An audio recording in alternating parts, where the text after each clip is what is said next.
Boundaries set हुई हुई है उसके अलावा हावी हो रहा है और एक पैटर्न फॉलो कर रहा है, एक टॉक्सिक बिहेवियर ला रहा है, रेड फ्लैग्स ला रहा है, हमारी एक स्लैंग में कहते हैं रेड फ्लैग्स, कि लड़का बहुत रेड फ्लैग्स देता है मुझे, इसका मतलब है कि बहुत सर पे चढ़ता है। ये नॉर्मल पब्लिक के लिए ना एक बड़ी मतलब सस्पेंस है कि आखिरकार ऐसा क्या होता है कि इस इंडस्ट्री के जो मेल्स हैं वो रह ही नहीं सकते एक औरत के साथ।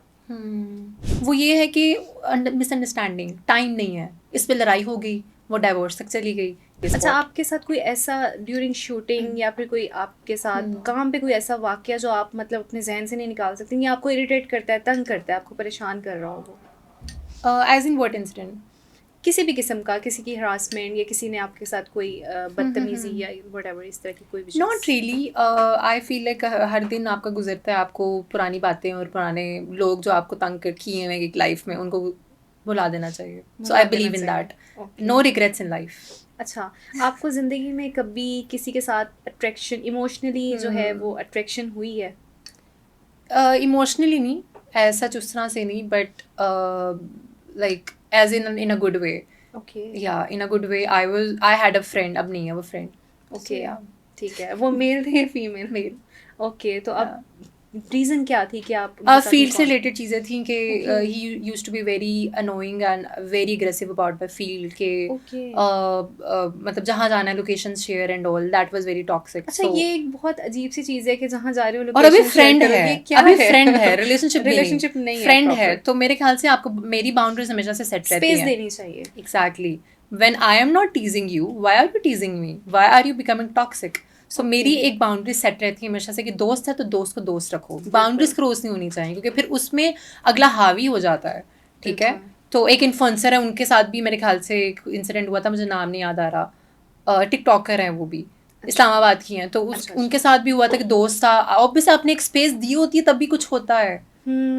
आई मीन नो ऑफेंस, लेकिन गलत गलत है, लेकिन कहीं ना कहीं अगले को आप फ्री ना कराओ, अगले को बाउंड्रीज रखो, बाहर तक रखो, ज़्यादा नहीं इन कराओ, या मतलब क्या कहते हैं एक लिमिट्स बस। तो मेरी लिमिट्स क्लियर थी एंड उस लिमिट्स में that person was crossing boundaries and toxic and ये कपड़े नहीं पहनने, अच्छा, मेकअप लड़कों से नहीं कराना, ये चीज़ें थी काफ़ी ज़्यादा बैक इन टाइम, 2-3 साल पुरानी बात है अब तो। ठीक है, तो आपको मतलब उस पर रिग्रेट है कोई कि वो नहीं है साथ? मुझे खुशी है कि मैंने छोड़ दिया। अच्छा, literally? I am very happy about तो इट। आप मतलब आपको लगता है कि किसी के लिए मूव ऑन करना इजी होता है, मतलब आप किसी को भी इस तरह से कर सकते हैं? मूव ऑन करना ईजी नहीं होता, लेकिन देखें एक आपको मैं छोटी सी बात करूँगी, मे बी शायद आप यू आर अ गर्ल तो आपको अंडरस्टैंड आप करेंगी। एक पैटर्न होता है मर्द का इस चीज़ पे। ठीक है, बहुत अच्छे लोग हैं, आई अप्रिशिएट दोस्त मैन जो कि अपने एक सहारा बनते हैं फैमिली का, आई अप्रिशिएट दोस्त मैन जो कि आवाज़ उठाते हैं फीमेल के लिए, आवाज़ उठाते हैं किसी अगले मर्द के लिए जो उनके साथ बुरा हो रहा होता है। बिल्कुल ऐसे मैं उसमें बहुत साथ देती हूँ। आई एम नॉट दैट फेमिनिस्ट कि नहीं लड़कियों के साथ ऐसा हो, लड़के तो फिर बाहर में जाए, नो। एक काइंड है, right, we should appreciate everyone.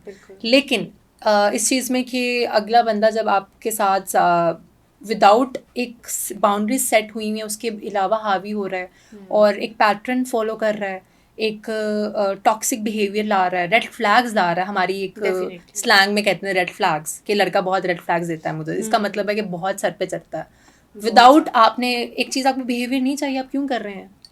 बिल्कुल टॉक्सिक नहीं होना चाहिए, टॉक्सिक नहीं होना चाहिए आपको। यू शुड बी हैप्पी कि आपको पता नहीं कल को क्या होना है। एक जो भी मोमेंट है, हम अभी बैठे हैं, एक मोमेंट है, right, it's a moment, so we should be lively about it. हमें एंजॉय करना चाहिए, इसको फील करना चाहिए। अब इस मोमेंट में आप मुझे कुछ ऐसी बात कर लें जवेरी, अच्छा आपने कॉफ़ी का पकड़ा हुआ आप यहाँ रख दें, अनॉय हो जाएं, अनॉय करें, तो वो एक अजीब सा चीज़ हो जाती है। It's everywhere now. अच्छा, इस इंडस्ट्री में एक मेन चीज़ कि जितने भी मेल्स हैं वहाँ पे उनकी 2-2, 3-3, 4-4 शादियाँ हैं। क्या रीज़न है इसकी कि मतलब इस इंडस्ट्री में इतनी ज़्यादा शादियों की रीज़न, मतलब ये नॉर्मल पब्लिक के लिए ना एक बड़ी मतलब सस्पेंस है कि आखिरकार ऐसा क्या होता है कि इस इंडस्ट्री के जो मेल्स हैं वो रह ही नहीं सकते एक औरत के साथ? आई बिलीव रहते भी हैं, मैंने देखे हैं ऐसे रहते भी हैं, लेकिन मेजोरिटी जो फेमस हमारी सेलिब्रिटीज़ होंगे उनके ऐसे ही हैं। मेरे ख्याल से लव लाइफ इतनी अच्छी रही नहीं है। आई बिलीव कि लव लाइफ का इंडस्ट्री से कुछ इस तरह से ताल्लुक़ नहीं है।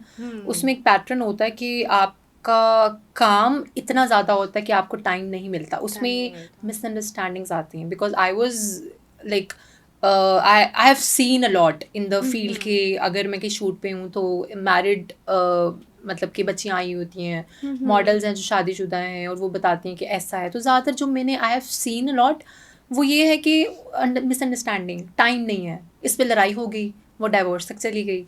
Okay. Simple. I believe, I reckon this is the major नहीं, इशू, ये टाइम नहीं डेफिनेटली होता। चीज़ है, टाइम इस फील्ड में टाइम, नहीं है, लेकिन क्योंकि मैं चीज़ देखें अंडरस्टैंड जो आपको करती अपना हूँ। अजीज, आप घर वालों को भी तो टाइम देते हैं, माँ बाप को देते हैं, खाने बिल्कुल, को देते हैं, definitely. अपनी फिटनेस को देते हैं, Exactly. फील्ड में देते हैं। तो why not to that one person जो आपके लिए सब कुछ है, एग्जैक्टली। क्यों नहीं? एक उस इंसान के लिए तो टाइम निकाले ना, तभी उसको पता लगेगा कि ये वैल्यू है मेरी। बिल्कुल। यही तो आपको डिमांड है बस, और क्या ही चाहिए? आप भी ऐसे कमा ही। रहे हैं, मैं भी कमा रही हूँ, बिल्कुल राइट? ऐसा ही है, केयर चाहिए होती है।